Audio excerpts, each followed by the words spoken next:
लेकिन sir good evening sir.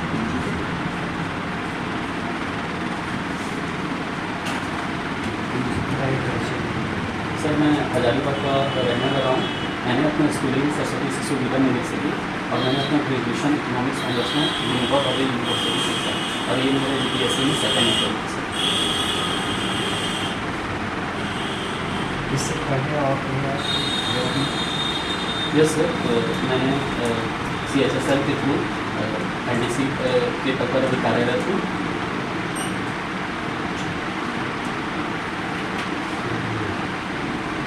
आपका जिला सर हजारीबाग के बारे में क्या बताना चाहेंगे?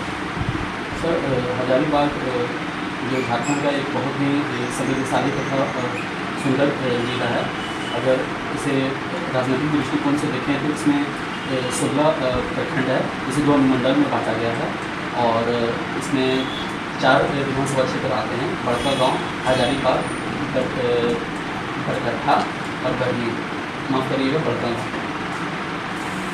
और ऐतिहासिक तथा सौंदर्यपूर्ण दृष्टि से भी यह काफ़ी महत्वपूर्ण है। यहाँ पर प्रमुख पर्यटन स्थल हैं और एक हजारीबाग को एक एजुकेशन हब के रूप में भी देखा जा सकता है।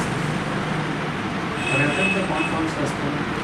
सर पर्यटन के स्थल के रूप में देखें तो बड़का गांव प्रखंड में बादन का कीड़ा, बरसों पानी, उसके बाद परमा का कीड़ा, हजारीबाग वाइल्ड लाइफ सेंचुरी, झील, सरोजनी पार्क, निर्मल महतो पार्क इत्यादि। आपने अभी बताया बड़का गाँव का बरसों पानी, जी सर। क्या इसका कारण है, क्या है उसकी विशेषता? सर विशेषता ये है कि जो वहाँ पर है, वहाँ पर पानी ताली मारने से, साउंड के इको से और रिफ्लेक्शन से और वहाँ पर पानी टपकता है सर। इसका क्या कारण है? सर इसे कि जब ताली मारते हैं तो वहाँ साउंड का रिफ्लेक्शन होता है और ये मल्टीपल रिफ्लेक्शन के द्वारा पानी जो वहाँ से रिश्ते रहता है तो गिरने लगता है सर। ये पानी पर्टिकुलर प्लेस से है या उसकी कुछ झरना है या क्या? आपने कभी अवलोकन या कभी दर्शन किया? Yes sir. क्या है सर एक ऊपर जैसे पहाड़ टाइप का, छज्जा टाइप का निकला हुआ है, वहाँ पर हम लोग पानी ताली बजाते हैं तो वो पानी के रूप में गिरता है और वो रिश्ते रहता है सर ऊपर से, लेकिन इसका स्रोत पता नहीं चलता कि किस साइड से। ये विशेषता है, आपने प्रत्यक्ष में देखा है? Yes sir. ये किस एरिया में है, आपको बता सकते हैं? सर ये बादम साइड है, नापो साइड। इसका मतलब इसको रूफा भी सर बादम की साइड है। क्या जानते हैं इसको? सर इसको भी हमें जो पुराने जो आदि मानव के जो द्वारा जो चित्र बनाया गया वहाँ पर स्थित है सर। हजारीबाग में कहा जाता है कि यहाँ पर बौद्ध धर्म से संबंधित कुछ ऐतिहासिक स्थल का साक्ष्य मिलता है, कुछ जैन धर्म से संबंधित साक्ष्य प्राप्त होता है। तो किस क्षेत्र में है सर ये हजारीबाग के क्षेत्र में ही जो सीतागढ़ा के क्षेत्र में उधर से आते हैं चाक साइड, तो वहाँ पर जैन धर्म और इसके साथ बौद्ध धर्म के भी साक्ष्य वहाँ पर मिलेंगे सर।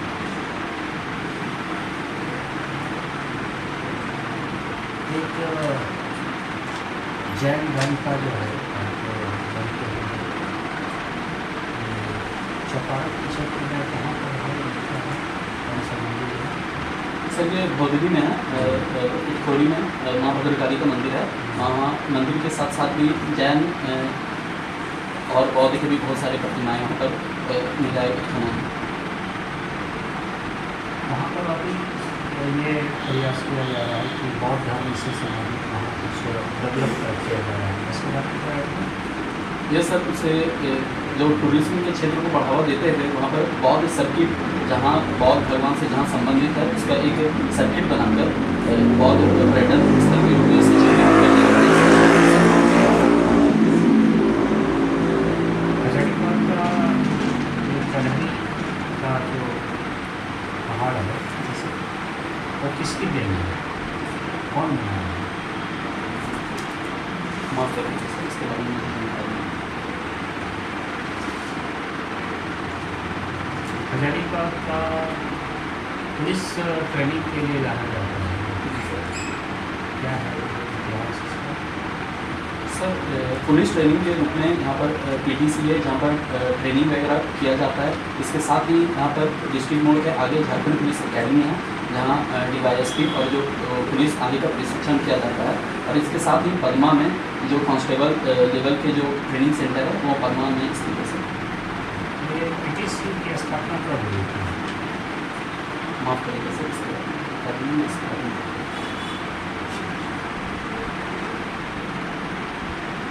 आपका ऑप्शनल लैंग्वेज क्या रहा है? सर खोटा। खोटा के बारे में क्या जानते हैं? सर खोटा अगर बात करें तो ये उत्तरी छोटा नागपुर में बोले जाने वाला सबसे प्रमुख भाषा है। इसे माई खोरवा भाषा के रूप में जान सकते हैं, और ये लिंगुआ फ्रैंका की भाषा के रूप में चिन्हित है। सर इसमें जो आदिवासी और जो गैर आदिवासी जो लोग हैं वो खोटा के माध्यम से अपने भाषाओं का, अपने विचार का आदान प्रदान करते हैं। लिंगुआ फ्रैंका को हिंदी में क्या बोलते हैं? सर ये संपर्क भाषा के रूप में।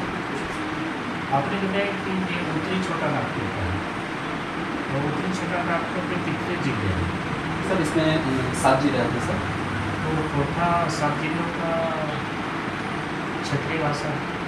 सर इस तरह से कह सकते हैं, लेकिन बहुत सारे इसमें जो आसपास के जो क्षेत्रीय भाषाएं हैं, चाहे माघी वगैरह का, उस पर भी, और नागपुरी वगैरह का मेरा प्रश्न जी सर। खोटा भाषा कितने जिलों में बोली जाती है? सर उत्तरी छोटा नागपुर में है सर। पूरे पूरे में तो सर 12-14 जिला में मुख्य रूप से बोला जाता है। सर आपने बताया कि ये उत्तरी छोटा नागपुर की भाषा है, तो सिर्फ उत्तरी छोटा नागपुर में है या अन्य प्रमंडल में है? सर ये अन्य प्रमंडल में भी है, लेकिन उत्तरी छोटा नागपुर में जितने भी जिले आते हैं सर, उसमें प्रमुखता से इसे व्यवहार में लिया जाता है। ये कौन कौन से प्रमंडल में है? सर ये तो उत्तरी छोटा नागपुर प्रमंडल में बोला जाता है सर, पलामू प्रमंडल में, और संथाल प्रमंडल के में भी कुछ हिस्सों में बोला जाता है।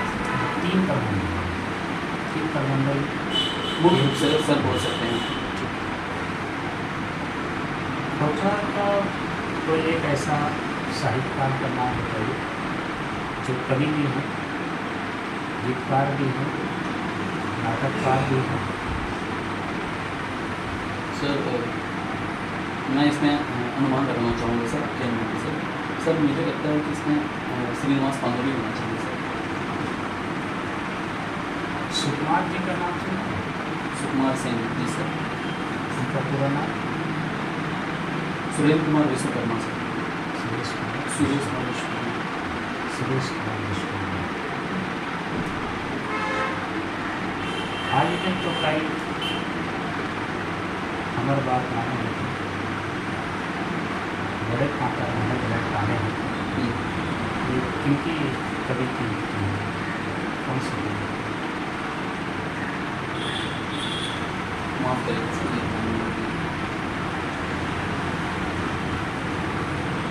खोटा शब्द की उत्पत्ति, खोटा शब्द की उत्पत्ति के बारे में आपका क्या? सर खोटा शब्द की अगर उत्पत्ति के बारे में बात करें तो इसमें अलग अलग विद्वानों का अलग अलग मत है। जैसे कोई कहते हैं कि इनका जो उत्पत्ति हुआ है वो खरोष्टी भाषा से हुआ, कोई बोलता है कि खट्ठा से हुआ है, और कोई बोला जाता है कि ये प्रकृति की वजह से जो खटखट का जो आवाज़ जो प्रकृति के रूप में जो करता है उसी से खट से खोटा का निर्माण हुआ है। खोटा शब्द क्या है? खोटा जी सर। खोटा खोटा खोटा खोटा हाँ, नाम सुने? सर खोटा सिक्का जैसे बोला जाता है वो, मतलब अगर जैसे मैं जो अनुमान लगा पा रहा हूँ सर, खोटा सिक्का का मतलब ऐसा सिक्का, मतलब जिस पर उसके जो फेस का जो रहता है ऊपर गिरा हुआ, हाँ वो चीज़ में वो गिरा हुआ है। जी सर। ये काम जी सर। आपने अभी जो बताया कि खरोष्टी या खट्ठा, ये खट्ठा शब्द से खोटा जो है वो किस विद्वान का नाम है? सर ये पीटर शांति नौरंगी के द्वारा दिया गया है।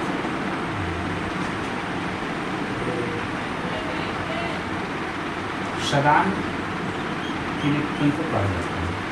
तुरंत सर जो झारखंड के गैर आदिवासी मूलवासी यहाँ पर हैं उन्हें सदान कर रहा है सर, जो आदिवासी नहीं है लेकिन मूल रूप से झारखंड में ही निवास करते हैं सर। तो झारखंड में जैसे आदिवासी मूलवासी सदान मूलवासी कर सकते हैं? जी सर कह सकते हैं। तो मूलवासी तो हो गया, जी सर। मूलवासी तो हो गया, जी सर। आदिवासी और सदान। दिक्कू कौन है? सर दिक्कू को ऐसे बोला जाता है जो बाहर से आके यहाँ पर रहने लगे उसे दिक्कू के नाम से जाने लगे। दिक्कू एक मुनारी शब्द है जी सर। जो दिक से बना है सर, दिक्कत करने वाला। जी सर। किसको दिक्कत करते हैं? सर ऐसे मान्यता है कि चूंकि उस समय जो हमारा छोटा नागपुर का क्षेत्र था वो मुख्य रूप से उसमें आदिवासी जन ही रहते थे, लेकिन उनके द्वारा जो आदिवासी और सदान जी सर। परेशान करने वाले को दिक्कत कहा जाता है, ये कहा है। जी सर। और बताइए आपको ठोठा भाषा का कोई एक कविता संग्रह किताब है?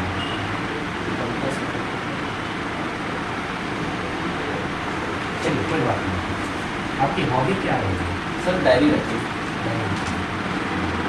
कल का डायरी राइटिंग का बुक सर मेरी मोहल्ले में एक मतलब इनको हम पढ़ाए थे, खुशी नाम है उसका, तो उसमें 82% आया अपने 10th बोर्ड में, तो उसी के बारे में मैंने लिखा। तो उनके का पूजा स्टोर में काम करते हैं सर, तो काफ़ी गरीबी से उसमें काम करते हैं। आज का अखबार वाचन, सर आज तो मैंने लिखा है। कल का अखबार ये सब कर पड़ा था उसका डायरी को सर, उसमें तो उसमें अखबार के बारे में चल रही है। आपका विषय क्या रहा है स्नातक? Sir economics. इकोनॉमिक्स। इकोनॉमिक्स का आपके प्रायोरिटी में झारखंड प्रशासनिक सेवा क्या है? अरुण आपने बताया कि आपका सब्जेक्ट इकोनॉमिक्स है। इकोनॉमिक्स में पूंजीवादी अर्थव्यवस्था क्या है? सर पूंजीवादी अर्थव्यवस्था वैसी अर्थव्यवस्था को कहते हैं जिसमें प्रोडक्शन इत्यादि पर पूरा प्रभाव किसी पार्टिकुलर फर्म का होता है और उसका प्रॉफिट लॉस पर भी निर्भर वो करता है, और इसमें सरकार की कोई वैसी नीतियाँ नहीं होती, और इसका मेन मकसद होता है प्रॉफिट को अचीव करना।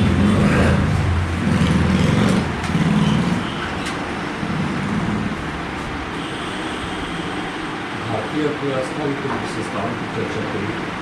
सर भारतीय अर्थव्यवस्था की अगर बात करें तो ये अभी भी डेवलपिंग अर्थव्यवस्था के रूप में जाना जाता है। इसमें अगर बात करें तो प्राथमिक सेक्टर जो है कृषि से जो रिलेटेड है उसमें उसका जो योगदान वो धीरे धीरे कम हो रहा है, जबकि सर्विस सेक्टर का इसमें सर्वाधिक योगदान है सर। और इसमें कहें कि अभी हाल ही की रिपोर्ट में अगर देखा जाए तो भारत दुनिया का चौथा सबसे बड़ा अर्थव्यवस्था बन गया है सर। भारत दुनिया का चौथा सबसे बड़ा अर्थव्यवस्था बन गया है, लेकिन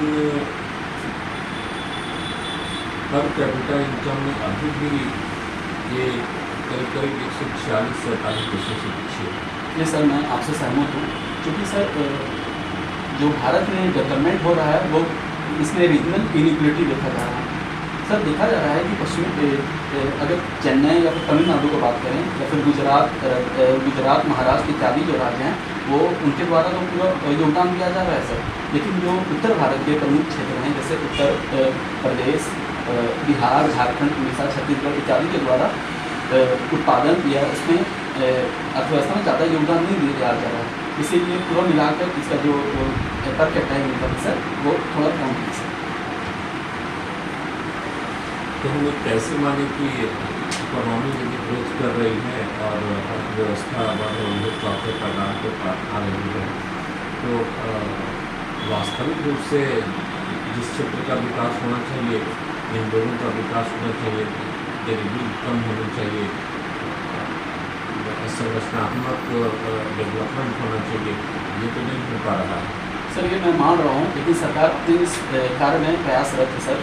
अगर हम नॉर्थ ईस्ट की बात करें तो उसमें बहुत सारे योजना हैं, चाहे वो रेल से योजना हो, इत्यादि ये कर रही है। जैसे भारतमाला योजना हो गया, सागरमाला योजना हो गया, और सर जो गति शक्ति जो योजना है इसमें मल्टी मॉडल इंफ्रास्ट्रक्चर को डेवलप करने के लिए इसमें कार्यरत है sir.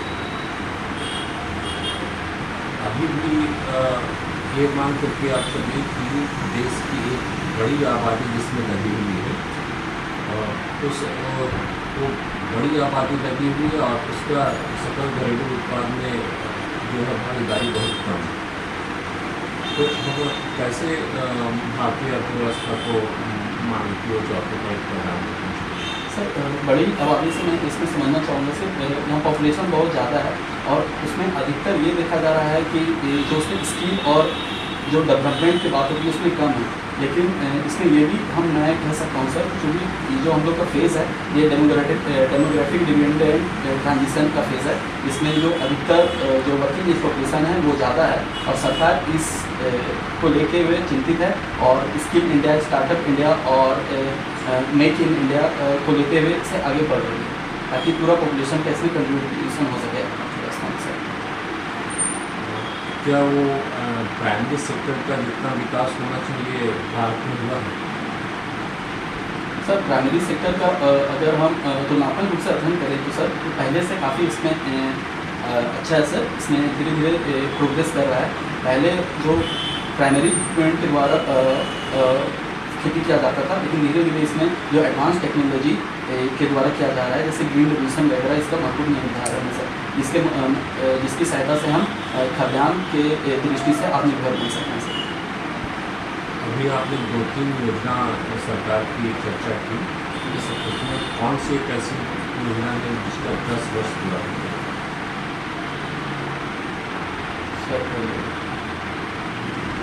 Sir startup India.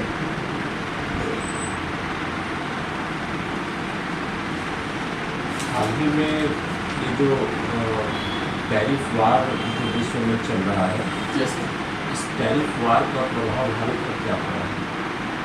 Sir America ने जो अपने अमेरिका फर्स्ट की नीति के तहत, प्रोटेक्शन नीति के तहत ये सब जितने भी देश हैं जिससे उनका ज़्यादा ट्रेड डेफिसिट है, तो उनको कम करने के लिए ये सब पर टैरिफ लगा रहा है, और भारत पर भी इसका सर प्रभाव पड़ेगा। क्योंकि फर्स्ट माफ़ करिएगा सर, इसमें मैं थोड़ा बताना चाहूँगा कि ये सर पहला प्रदान कर है ट्रेड पार्टनर इंडिया में, और यूएसए उसमें पहले नंबर पर है, तो ये काफ़ी प्रभावित करेगा सर। यदि ऐसा माने कि भारत और बांग्लादेश के बीच जो अभी जिस तरह का तनाव है, इससे भारतीय व्यापार बहुत जबरदस्त प्रभावित हुआ है। जैसा कह सकते हैं, चूँकि जो भारत और बांग्लादेश के बीच में काफ़ी व्यापार हो रहे हैं सर।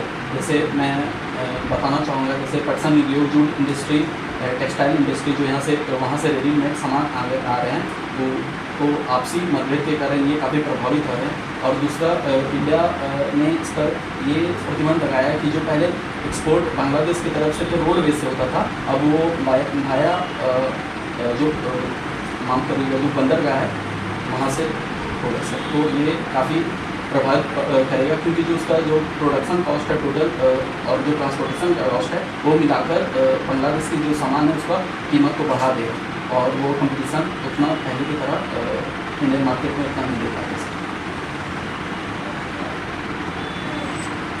भारत पाकिस्तान ये जो कार्रवाई हुई, इस कार्रवाई से भारत और पाकिस्तान के बीच क्या व्यापार, कौन सा वस्तु ज़्यादा प्रभावित हुआ है? सर ये जो ऑपरेशन पहलगाम माफ करिएगा सर, जो पहलगाम अटैक हुआ था उसी के रिटेलिएटरी एक्शन में इंडिया ने 4-5 कदम उठाए, जिसमें जो बाघा बॉर्डर के द्वारा जो ट्रेड होता था, आदान प्रदान होता था, उसमें जो भी चाहे चावल को लेकर हो या फिर जो पेट्रोलियम प्रोडक्ट्स के लेकर हो, वो काफ़ी प्रभावित हो रहा सर इंडिया और पाकिस्तान में। बहुत सारा ड्राई फ्रूट जो था यस सर। वो हमारा पाकिस्तान से आता था, यस सर। लेकिन इसके कारण जो है वो बंद हो गया। तो अभी हमको इसमें कौन सा देश सपोर्ट कर रहे हैं? सर अगर ड्राई फ्रूट्स की बात करेंगे, जो भी जो गल्फ कंट्रीज़ है जहाँ पर इसका उत्पादन सर्वाधिक होता है, जहाँ से हमारे रिश्ते भी अच्छे हैं, जैसे यूएई हो गया सर, सऊदी अरबिया हो गया, तो वहाँ से हम इसको इंपोर्ट कर सकते हैं सर। अभी कहाँ से आ रहा है? सर अभी तो मुझे एग्जैक्ट मुझे पता नहीं सर, लेकिन मैं पिछले बार अगर अध्ययन किया था तो उसमें से जो यूएई है और सऊदी अरेबिया, तो वहाँ से ड्राई फ्रूट्स का आदान प्रदान हो रहा है सर। अभी भारत का कौन सा पड़ोसी देश है जो हाल में अपना पहला उपग्रह सैटेलाइट लॉन्च करवा रहा है? सर मुझे इसके बारे में इतना जानकारी नहीं है सर, मैं इसके बारे में, लेकिन मैं इसका अनुमान लगाना चाहता हूँ सर। सर मुझे लगता है ये कि ये